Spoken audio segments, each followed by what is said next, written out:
You're listening to the Floyd Main Street Podcast. Good afternoon, everybody. I'm your host, Lucas Graham, back for another edition of this week's Floyd Main Street Podcast. Joining me today are our usual cohorts, Mr. Eric Branscombe. Eric. Hey, Lucas. How's it going today? Beautiful day in Floyd. Yeah, beautiful day here in Floyd. Mr. Chad Harris also joining us. Chad, how you doing? Just taking the blame, man. I'm good. And rightfully so. You know, in a world full of wrongs, just blame Chad. We got a board meeting, speaking of Chad, that he can talk about today. There's a board meeting here in the county. We can go over those notes. Another sentencing in the court system, Eric. We'll let you talk about something that. Going on, yep. Yep. Craft show. That was a big success. We'll talk about that a little bit. A report on that, and then a new business coming to Floyd. We talked about the ones leaving, but for everything old, it comes something new. Everything old is new again. That's right. So we got a new barbershop opening in town. We'll hit on that. Talk a little sports, events. Got Halloween coming up. Lots to bring to you, so let's jump right into it. Eric, kick us off this week for our headlines, because I believe there was an Akers subject sentence this week, wasn't there? Mr. Gregory Akers. We had mentioned him a few weeks back on the podcast. There was a trial back on July 1st with Mr. Akers.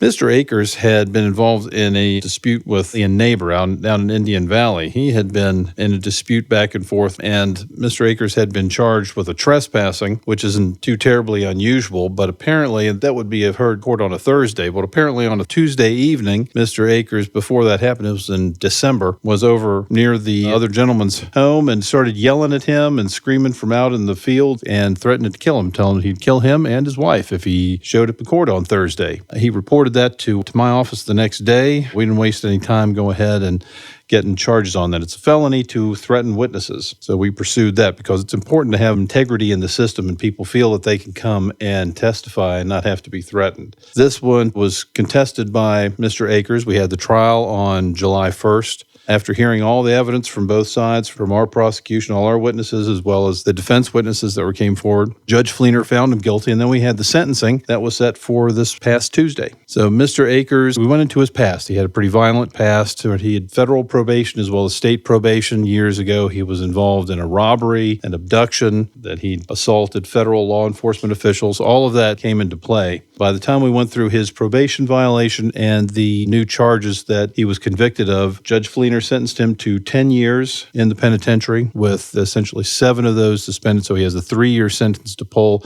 and put him on probation for the new charges for a 5-year period. So he's going to have to answer that, and he still has to answer to federal probation. You said the intimidation charge was a felony. Is that correct? That's right. So the Commonwealth really takes that serious as far as, they're going to protect. We protect our witnesses. It's the integrity of the system. You have to feel like you can come forward and testify. And a lot of people do feel threatened. We see that a lot. The people worry that someone's going to do something to them if they testify. But the bottom line is we rarely see that, because I know that not just here, but in other jurisdictions, we take this very seriously. And I know the judges do, because they don't like to see anybody messing with the system. It's better to go ahead and hear it. And if you want to contest what someone says, that's one thing. But if you try to intimidate them and threaten them to keep them from coming to court, they're going to come down on you. Well, like you said, it alters the integrity of it and completely could change the outcome of a case. Mm-hmm. I think it's a great thing that the Commonwealth takes it so seriously. Yeah, and you particularly have to take that one seriously. He was shot by DEA agents outside the Hunan house a number of years ago that had some pretty significant drug charges, I think, on him. And that's right. Ended up tracking him over to the Hunan house and confronting him as he got in his vehicle. And I think maybe he may have tried to run over a couple of the agents, but it's a pretty hairy situation. So there's probably a valid threat there with this person on carrying something like that through. Well, he had been a number of years in prison. Obviously, he was a convicted violent felon. But what came out in the hearing on Tuesday was that he was boasting all through the summer that he had weapons, that he was going to fill the victim's house up full of holes. He had an AK that he was going to unleash on him. Now, Eric, this might be a question for you or Chad. I'm not sure which one, but for any citizen that maybe knows this guy or anybody else that maybe lives near him or somebody that they know personally that's been in a penitentiary locked up, is there any way for those kind of people to be notified or look up when somebody might be getting out? So if it's somebody that's going to be released and potentially come back into their community, is there a way for them to be able to look up and say, hey, I live near where this Greg guy lived, and I need to look up and see that he's getting out next week? Oh, there absolutely is. Virginia is on the VineLink system. And VineLink, you can sign up get your email or whatever address you want to use on that and just link to the people that you're concerned about, and you'll get notified when they're going to be released, whether it's on bond or if it's, in a case that's pending, or if it's in a prison sentence that they're serving, when they're going to be released. Because I could tell you one of the things that's getting more difficult, and we've had more changes in Virginia law recently that have kind of watered down what sentences are. So in violent sentences, most people poll most of the time, 85% and up. But the law has been changed to roll back on some of the what are considered nonviolent offenses. Sometimes people only serve about 65% of that time. Is that part of the change of the sentencing guidelines that you've talked about before? That's right. Back in 2021, there was a restructuring a lot with how criminal law was done and the charging and the sentencing in Virginia. Juries used to recommend a sentence to the court. They don't do that anymore. And this was last week when he was sentenced. Is that correct? That's right. It was on the 14th. All right. More cases. People love to hear about that. Speaking of the 14th, People also love to hear about board meetings. they had another board meeting. Yeah. Yeah. How'd that one go? Not too bad. He always says it's not too bad. Have you noticed that? This one was a ripe 7.5 hours. It's just fine. It's like, Yeah, I think it was like 4 hours and some change, but there was some closed sessions and different things to kind of break it up. It wasn't as bad as a lot of them can be sometimes to watch. Yeah. Anyways, they started off just like they do. They approved the disbursements, approved the minutes. They done their approvals. They added breast cancer awareness. They amended that into the minutes from the last meeting. Dr. Cromer was the first speaker. She spoke on things like recognizing Gene Bishop and Devin Blankenship. She touched on a potential track replacement at the high school and how they were doing fundraising for that. Skyline Bank has apparently offered up $100,000 towards that donation of getting that repaved, with the stipulation that they would get naming rights of the track. And I think their board is tabling that as we speak. Their projection is that it could be potentially up to $400,000 to repave the track if that's the way it has to be done. I think there's other options that are cheaper. When they put the current track that's down, I was in high school when they did it, and it was some type of specialty like rubber, almost like a material. So you're on that track. It's not just asphalt like you think. It's got some give to it. Yeah. And I would imagine that probably has an increased cost, but I mean, that's awesome. There's currently 1,620 kids enrolled. After Dr. Cromer touched on sports, she talked about VDOT changing the traffic pattern at Woods Gap and the exit from the high school. I don't know if any of you are aware of that, but commonly the way it was before, you would come down the hill and you could either go straight or left, or you could turn right. There was 2 lanes there. In the middle of the night, at some point, somebody, VDOT, we don't know who, changed that traffic pattern. So now traffic backs up at the high school all the way up to the top of the hill, basically. It's just caused the traffic jam. I think the SRO had told me there was 1 accident already caused by this. But there's 1 lane turning left to go up Woods Gap, and then there's a straight and right. And I don't believe anybody turns left down at the bottom of the hill, very few people. So I'm not real sure what the reasoning was behind that particular traffic change, but that was discussed during the meeting. Supervisor Booth, whose district that's in, had requested maybe looking at having an additional turning lane installed where they would tear up the sidewalk and then have a left turn, a straight, and a right turn. But I don't know if that's necessary or not, but they at least need to try and get it back to the way it used to be. sounds like we might have another stoplight coming. Roundabout. Roundabout. Gotta be careful with those words. Yeah, you don't want to have another stoplight in the county. That would. Chad, was there any other traffic stuff talked about? The reason I'm asking is coming on 221, anybody in Check gets past Sweet Providence Farm. There's a big old dip down the hill and a little narrow bridge before it goes back up the hill. Well, they've been repaving the road there. Well, now they've added a passing zone coming down each hill that both passing zones end at that narrow bridge. Really? I bet they do end. I'm sorry, but I don't know how that could be safe, but I just didn't know if they had talked about any of the other ones. I don't believe that was brought up. David Clark was supposed to be, he's the representative from VDOT. He shows up at every monthly meeting, or their daytime meeting, rather. He was absent from this meeting. He did show up right at the end, but the supervisors ended up voicing their concerns for the record, but mostly was just road edges and potholes galore. Yeah. I do have one fun fact from that particular conversation, and that is VDOT's guide is 500 car minimum before a road will be striped, because there was some concern about striping 799. I believe it used to be striped, and then when they came through and repaved it, they just put the white lines down and didn't stripe the middle. So they're trying to get VDOT to fix that back. But there is an allowance that you have to have 500 cars minimum through there before VDOT will stripe the road.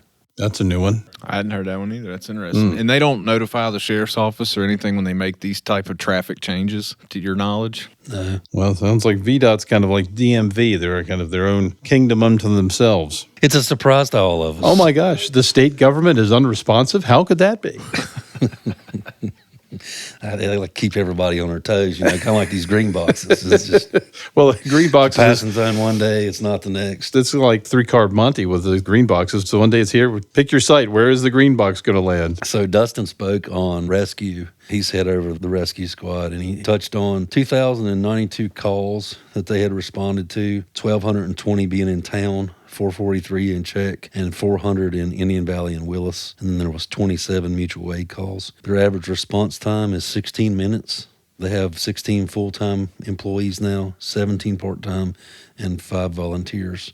And he gave updates on outreach programs that they're involved with, events and trainings. And then the next speaker was Mark Bolt. Poor old Mark Bolt, every time he talks, he costs the county money, I believe. And I know it's not his fault, but you can tell the supervisors they're not real sure if they're happy or if they're in a bad mood when he comes to talk, because they're always questioning, what's this going to cost Isn't us? he the man that dropped the $1.1 million grading fee for that For the place in convenience Willis? center out in Willis? Yeah. Yeah, he gets assigned some pretty bad jobs, I think, from time to time. Spend. $sign Mark. So he started out showing photos of the scale house, and it's under roof. It's somewhere around 12 by 16. They've hired a full-time employee to work that scale house. And he showed some grading plans at the landfill. He showed plans on the Willis site, the convenience site, and they've got that price kind of dimed down a little bit to about $817,000 before contingency, which is a 25%. So it's still like $1,021,000, and that gets the site ready and fenced only. So pretty high cost there. They touched on the bear-resistant boxes getting pulled for misuse. Did they say what the misuse was? They never went into it. It's kind of a mystery. You'd at least like to know what the misuse that triggers the loss of the green boxes would be, so you can tell when it's coming. Yeah, I'm sorry. I shouldn't say they never went into it. They talked about basically how the trash was thrown up on top of the dumpster, and then people should have realized that there was a lid on there and threw it in the door. But they never really talked about why the decision was made to pull the green boxes from everyone because of this misuse.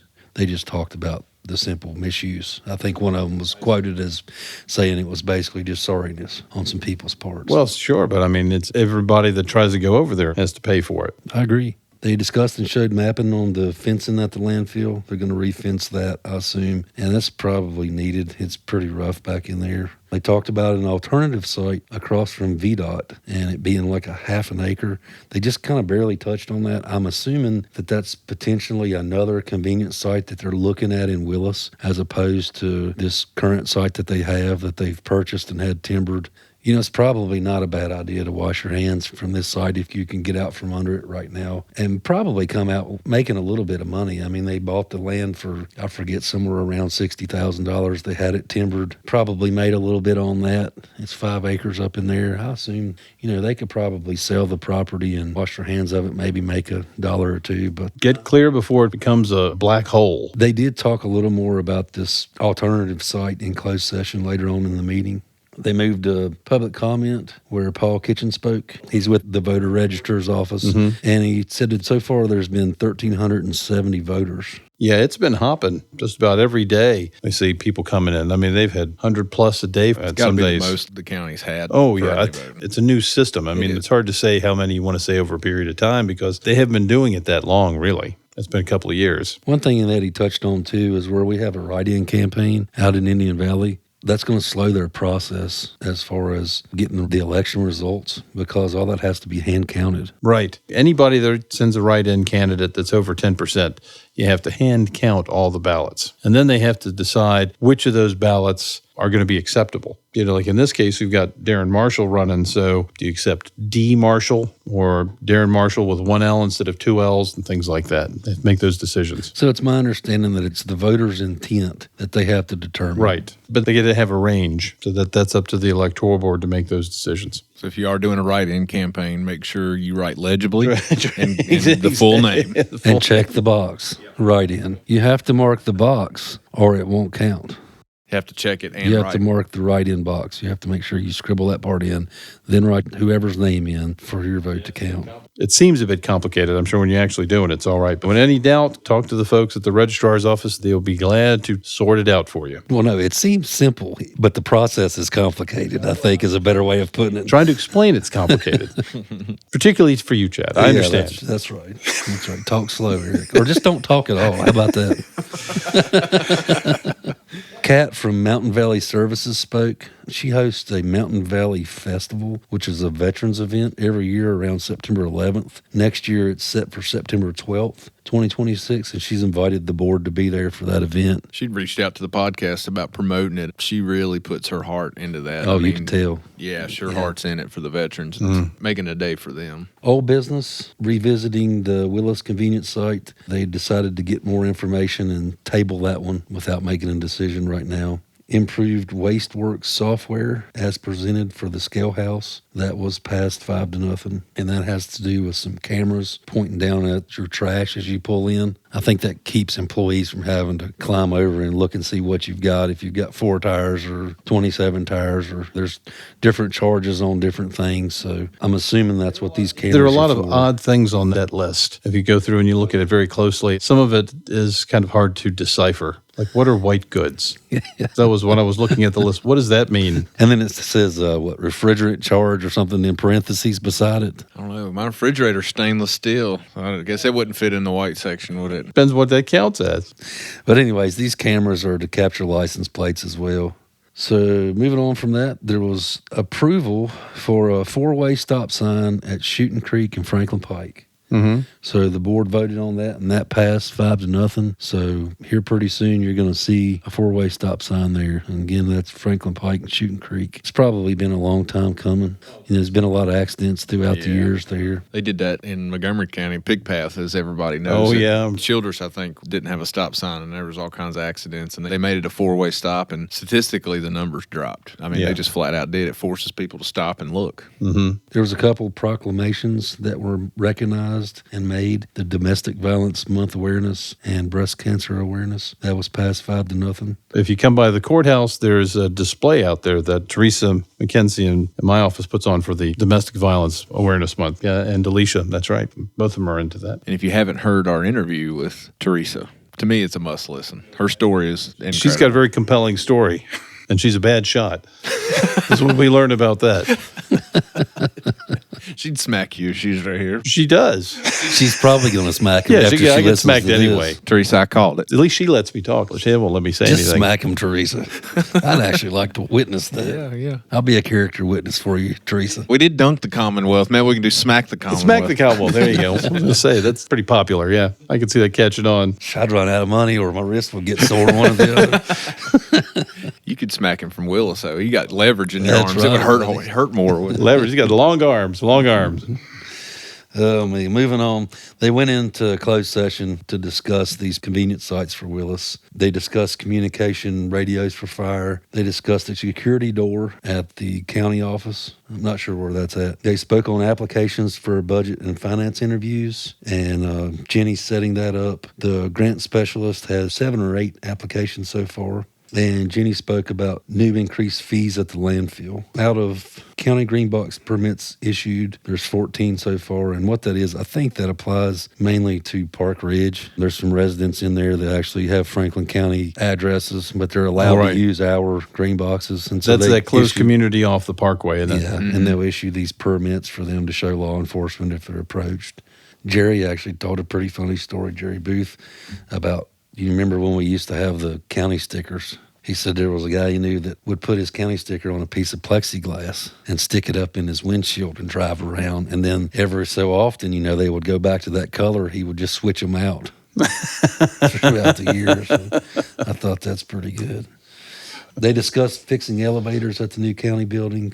The county administrative building did a walkthrough and tour, and they had Are they as bad as the elevators in the courthouse? I don't know. Because there's that one that you use to get in the sheriff's office. You step in, you sit there, you press the button for a second, and then there's this awful whomp. Yeah. But nobody's been stuck on there for a while. Well, no. That I can remember. Knock on wood. It's scary to death.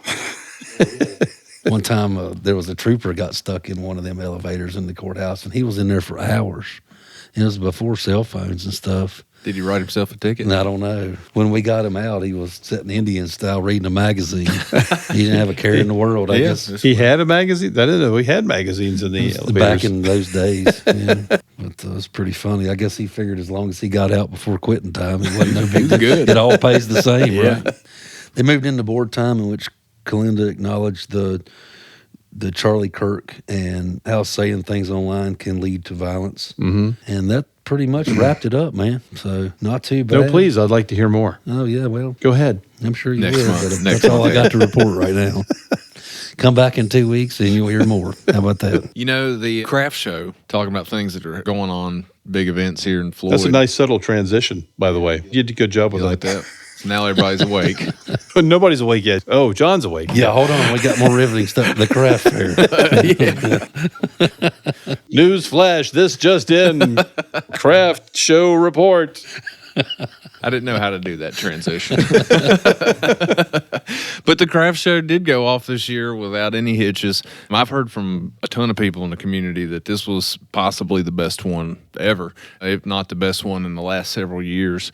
Seemed like it was a great turnout. We had a lot of good vendors, and it's one of the premier events in the county. And it's so packed, you have to park in town and ride a bus over. Yeah. John, our production crew member here, said that he got some honey from our sheriff. Even you got the honey in a jar from the sheriff. Yes. Yeah. Okay. Clarification. John's going to have some editing to do this week, ain't you, buddy? He said, "No, we're going to leave it." But if anybody went, if you're a listener, did you go to the craft show? We want to hear. Yeah, how does it compare? Because it used to be over Saturday and Sunday. Yeah, so I don't know. It seemed like the one-day thing was a hit, but if you liked it, didn't like it, let us know in the comments what you thought of that. And we talked about at the beginning here, the new business in town. We've lost a few restaurants. We have. Lost another long-time business, but we now got a new flooring company. Now we got a new barbershop right here in town. I think it's on Main Street, isn't it? Right on Main Street, right near Chick's. Yeah, Chicks Antiques. So that's I saw the barber pole out there, which is really cool. But apparently, it's tough to get your hair cut. It's Floyd. a Good Vibes Barber Company, open for business. Good Vibes Barber Company. And they're appointment only right now. Is that what we understand? I think so. At the moment, it's apparently open 11 to 6, Tuesday through Friday. Saturdays by appointment only. Go get your hair cut, then skip across town, go get you some new floors, and celebrate all the new business. man, there you There go. you go. I see John got his ears lowered, so he's representing the new barbershop. Yeah, supporting it. Yeah. You know what? We're recording this earlier than we normally do, so we weren't able to get Colton in here to give us a football report. We had a nice kind of lead into what the football game's going to be at the grudge match. He described it between Floyd and Carroll. Carroll's got some staff on their squad that I think come from Floyd. We'll be looking forward to hearing that, and I think we'll probably try to go ahead and post that on our site afterwards, what we have, but we don't have a report just yet, so just know that that's going to be a coming. So we're a little abbreviated that, but we do have one thing to report, and that's on the golf team. Yeah, they were making a playoff push. They went to state. And I think they have been eliminated, though. That's is that right. correct? So unfortunately, they eliminated came in fourth overall, so in their division. But, you know, they cruised to that point in the state tournament. We have an awesome golf team. I mean, Yeah. just year after year, they're excelling. Yeah, I'd love to get golf coach Dirk Davis on here and talk about the I think season. you said that once or twice before. I think we're going to have to actually go ahead and do I might that. actually ask him. Maybe he's not a listener, Lucas. I think that's what you're relying He'd be on. right here right now.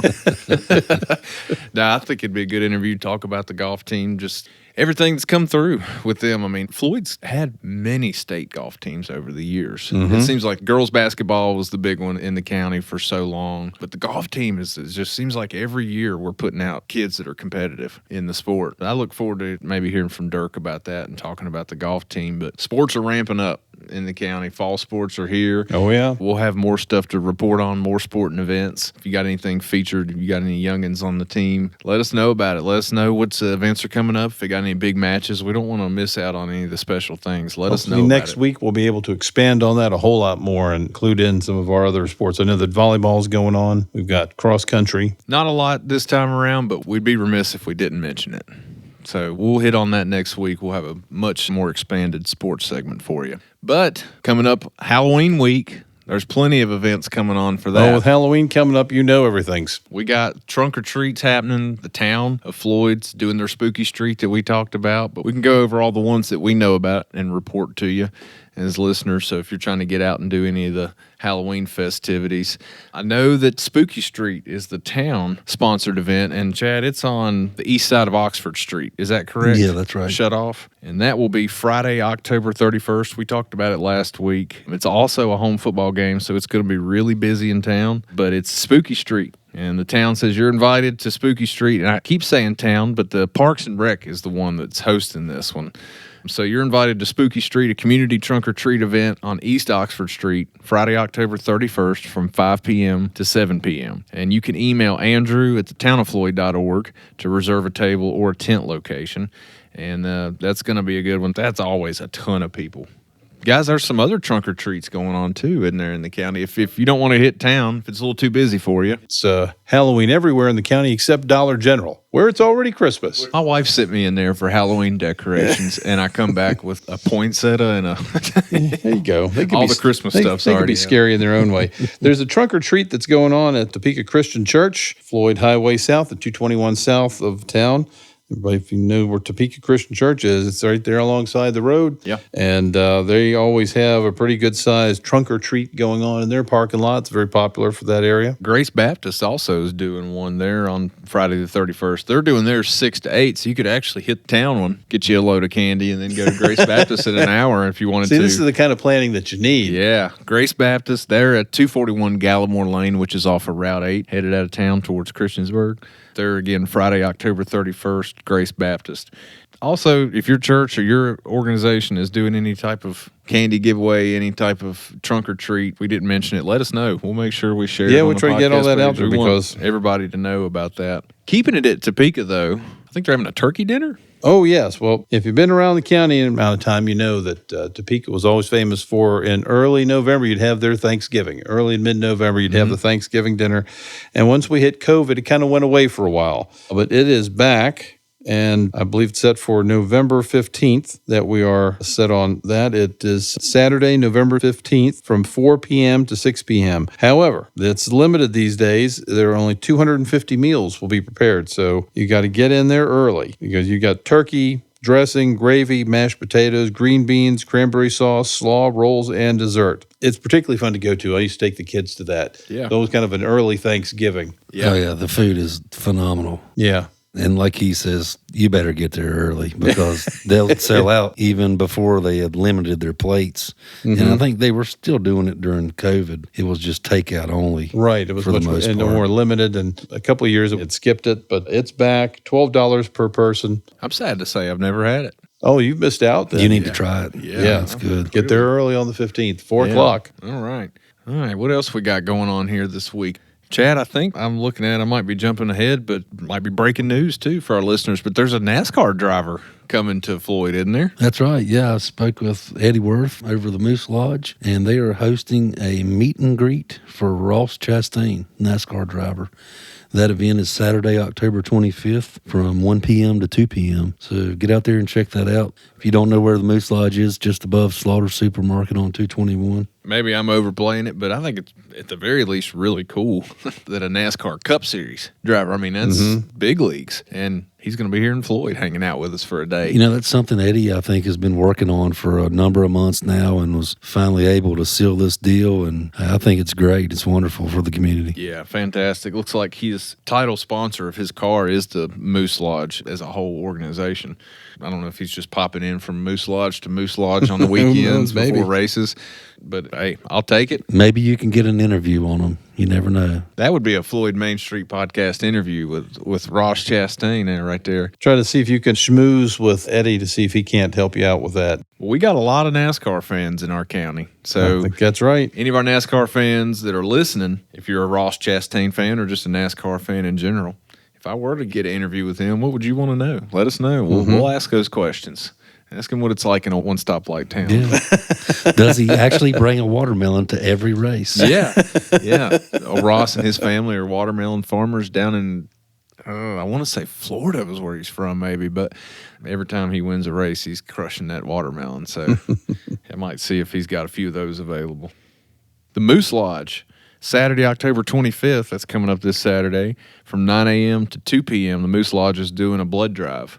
They're located at 444 Floyd Highway South. And it says donors will earn $30 in rewards, and they'll earn $10 per donor for their organization. What time is that? 9 a.m. to 2 p.m. So that'll be going on at the same time. Yeah, that's going on during the Ross Chastain. It gives some blood and Get you a NASCAR autograph. Get your blood taken first, and then you can feel lightheaded around a NASCAR driver. Keeping it in motocross, Tour de Dirt is coming that's right. up. The Tour de Dirt is coming up. That's also Saturday, October 25th, but it's starting at 8 a.m. As Chad talked about last week, that's a big event for Plenty and what they do. But they're calling it the Gravel Grinder. It's organized by Plenty, and all the proceeds benefit Plenty. They're going to be beginning and ending at the Floyd family campground, which was formerly known as Chantilly. That's right, out on Franklin Pike. Yep. And it also saying, we welcome you to the Red Rooster Coffee for coffee and pastries. Flavorful chili and sides, beverages, and one-of-kind pottery bowls. So a little bit of everything in the Tour de Dirt this year. Hey, if you didn't get your chili fix this weekend, head on out to Plenty to get your chili fix next weekend. Yeah, that's another one we'll have to report back on. Well, The we winner have of the to report chili on- cook-off. See how the chili cook-off goes. And that Plenty Tour de Dirt event, you're still available to register for that. All bicyclists are welcome. Cool deal. But not, how about motorcycles? If they identify as a bicycle. I think they frown upon that. But I don't know. I'd have to check, get back to you on that, Eric. The only other thing I got, fellas, is I saw that the winery up on 291 Winery Road is having a ladies' night Friday night. They have done that before on occasion. Yeah, so they're saying that they're going to be kicking it back up once a month, but they're keeping the winery open late for ladies only, and they want to provide a safe, clean, and welcoming place for ladies of all ages to come and unwind. Bring a friend. Coming alone, they provide light refreshments, a DJ, dance floor, and karaoke. But if you prefer a quieter experience, they'll have tables downstairs by the bar. So you want to be loud and proud and sing karaoke, do it. You want somewhere quiet and more intimate, they got that too. But that's pretty cool for ladies' night. I knew that they had done that before, but I haven't seen them directly advertised. I think it's commonly the last Friday of the month. Okay. Up And I there. believe they're doing it early this because of Halloween, maybe. We've got some music coming up. Barry Lenoir is live and looks like he's going to be over at the brewery. And that's on October 25th from 5 to 8. All right. Got the Ghost Tours continuing. That looks like it's on the 25th. It's usually on the Friday and the Saturday, but I think it's both days. But it's at 6, 7, and 8 o'clock. You can join up for the Ghost Tours if you haven't gone out on that yet. Franklin Pike, they're still hosting their pumpkin events too, right? Yeah, Turner Family Farms. Don't forget about that. They've got a corn maze. They've got a stage set up for live music, food truck. They've got all kinds of stuff for the whole family out there on Franklin Pike. Be sure to check out theirs too. They think they're rolling through the end of the month. This is one that I hadn't seen before, so this is right up Chad's alley. Cuban style dance. Cuban style dance, huh? I've been accused of a lot of things, but never a dancer. At the Junebug Center, and that is October 27th from 6:30 to 8:30. Come and watch Chad cut the rug with a little bit of salsa on the Cuban style dance. Was it the Junebug Center that did it was like a line dance class or something recently? I think we reported on. They must have different classes regularly for Must that. be and going they to just that. alternate different dance styles. That's interesting. And Well, so- there was the drums. There was the West African drum thing. Maybe that's what you're Yeah. thinking about. Yes, I did not attend that one. Yeah. didn't make it to that, but Yeah. And then of course each Fridays we still have public cupping at Red Rooster from 10 a.m. to 11 a.m. I think you just like saying that word. Cupping. Speaking of which, every Friday, one thing that we did forget about was the spooky artisan market. 'Cause we talk Oh, about the that's artisan right, market, yeah. but the spooky artisan market will be this coming Friday, October 31st. So I don't know what's going to be different from that, but if you frequent the artisan market right there, go sure check that one out. Sure, they'll have something extra going on. Yeah. That's all I've got, though, unless anybody else has an event that we forgot about. Nope, that's all I can think of. Well, you know what time it is then.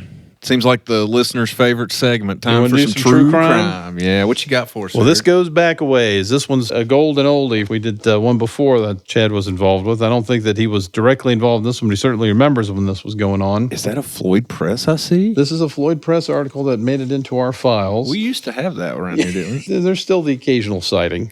But back in October to early November of 2014, there was a slew of breaking and enterings throughout the county.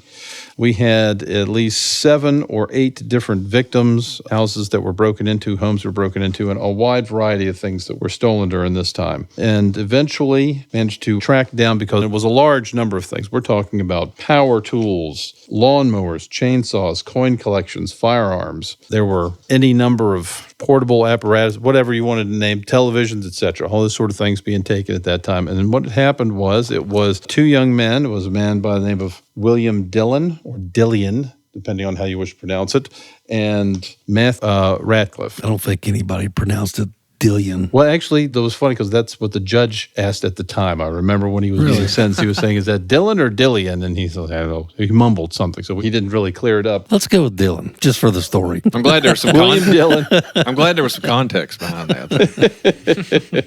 But they had developed a pattern. I mean, they were breaking into all kinds of places, and it wasn't limited to anything in particular.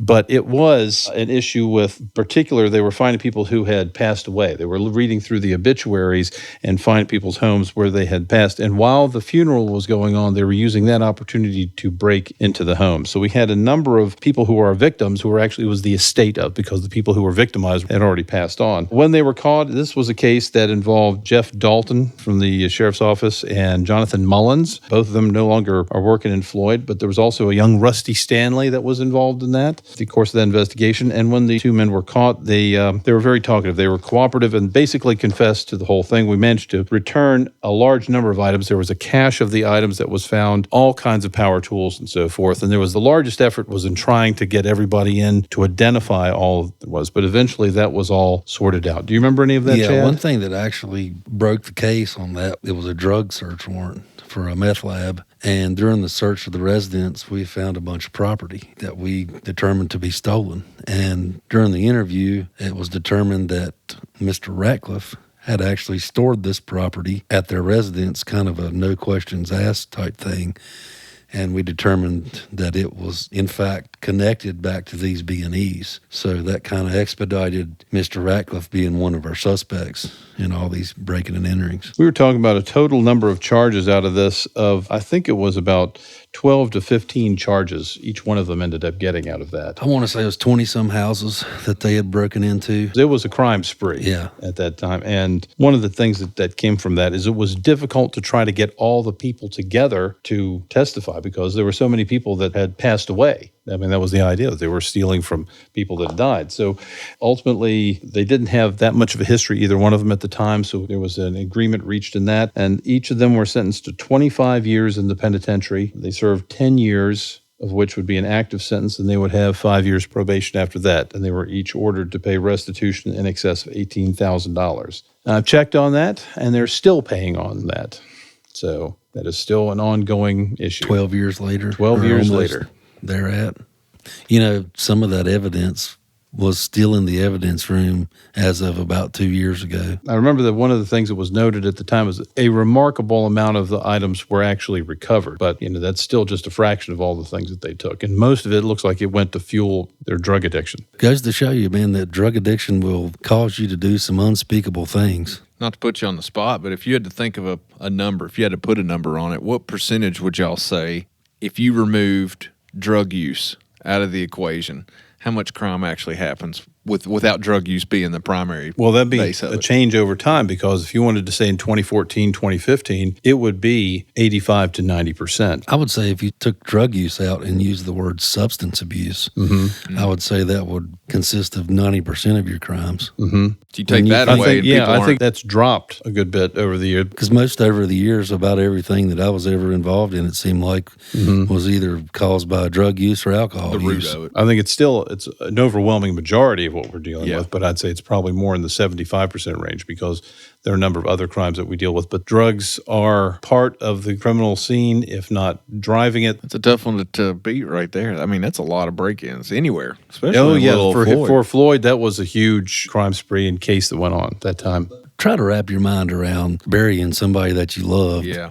and then coming home to find that all their stuff is gone. I mean, And the fact that the people were targeting, like they were looking at obituaries or finding out when funerals were. And of course, the idea is that they were particularly targeting people like that. That's something I'd probably best suited for a description, not on recording. But like you said, it's drug related. To me, only somebody that was under the influence of a drug or narcotic or some type of substance would even consider something like that. It wasn't like there was some sort of well-ordered scheme for each place. Yeah. Because sometimes they would just find an unlocked door and go in and help themselves. Other places, they were kicking open doors to go in and just grabbing things very quickly. one thing about that particular case was there was a guy in town that had an online business through eBay, and the suspects, or the Mr. Ratcliffe, was taking stolen property to this guy. He was paying him pennies on the dollar for it and then selling it on eBay. So a lot of that property were never able to recover because it went all across the country. Good true crime today. I like that. So that's what I got for you. That should take care of it. Before we wrap this thing up, we got to give a shout out to Mr. Eddie Worth and the Safe Surfing Foundation for being our sponsor here in the Safe Surfing Studios. Eddie has been super gracious to us, and he even offered to buy us a big whiteboard. Oh, did he now? Yeah, that was a few weeks ago. So, Eddie, if you're listening, that's just a general reminder. Because the whiteboard we're working with is only like 3 inches by 4 inches. What is it? You give them an inch, they take a mile, Yeah, right? that's what we're doing. Now that we're in the door, Eddie. Now that we're comfortable, we need you to work on some parking spaces and possibly a banner. Yep, all that good stuff. But no, we Whiteboard. thank Eddie and thank Safe Surfing for sponsoring us and giving us the space to record. Thank our production team, John X. Even above and beyond Eddie Worth is John X. That's right. John Velatus. The man that puts in all the work, and every week his paycheck gets increased by 10. Unfortunately, the first number is also 0. Yeah. But John puts in work like it's his full-time job. Really, I mean, he makes the magic happen. We appreciate the heck out of him, and Big Country Crockham too for being able to step in at any point. I mean, we could call Bryce right now probably and say, "Hey, can you start editing this so we can have it ready for tonight?" And he'd probably do Bigfoot it. would be on it. Yeah, Absolutely. We thank them. We thank our listeners. For those of you that tune in every week, or even if you only just tune in sometimes, if you've only ever listened once, I appreciate the heck out of you. So I've got a shout out. So Okay. last week, Okay. Eric did a shout out. This week, I get to do a shout out. Okay. You have a friend? And that shout out goes to Greg Short. Says he listens every week, sets his clock by it, tunes in, never misses an episode. So appreciate it, Greg. Never Thank you, ceases Greg. to amaze me. Greg, I appreciate the heck out of you. I just pray you find something better to do with your time. It's been wild. I say that truly. I say that humbly, that I don't think I expected to have feedback, but it's cool to go through town and people say, "Hey, listen to the podcast. I like what you're doing," but it gives you reaffirmations that what you're doing is the right thing and that you're providing information to people because, I mean, it's the whole reason we're here is there's not a good vehicle for information to be passed along. We're seeing some inroads now. Floyd Times is coming along. It's Yep. an online paper. And I love that people have options. If you enjoy printed media, if you read stuff better. And if you can find it, there's still the Floyd Press. I don't know if we mentioned that on the episode, but I did sidetrack by a Floyd Press a couple weeks ago. And in that Floyd Press, there was one article, in the whole paper that had to do with Floyd. And it was about 3 lines long. I think that Doug Thompson has started writing for them again to cover some of the court beat. Okay. So I haven't seen anything yet, but I'm sure it's out there. Well, listen, don't forget to like and subscribe, all that good stuff. If it's a place that's got podcasts, that's where we're at. Apple, Spotify, YouTube. Like and subscribe, follow us, do all the things so you get the notifications. Shoot us we an do have email. an email. Yeah, Chad, what's our email? Floyd Main Street Podcasting at yahoo.com. Yeah, shoot us an email. We've gotten a couple people giving us some good corrections on things because Lord knows we Yes. screw up something that we mistell. Sometimes we do it multiple times. Sorry, yeah. Rotary Club. Yeah, I need to apologize on that one. You can definitely blame Chad for this one. We 'cause blame Chad. I dropped the ball twice on the Rotary Club. There was, in fact, no fee for the Citizen's Choice on the chili. There was no fee to try the chili. It was $1 fee to vote for the popular choice on the chili. And anyways, I messed that all up. I apologize to any of the Rotary members that are listening. You can blame Chad for this one. And if you're really mad, we got a T-shirt for you. That's right. I hope y'all have a good week, and thanks for listening. And don't forget to take care of yourselves and take care of the ones you love. Till next week.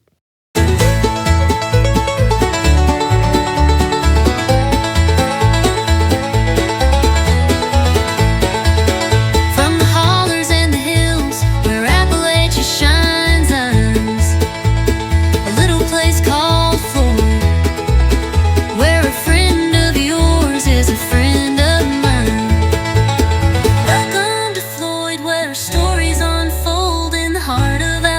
conversation, treasures untold.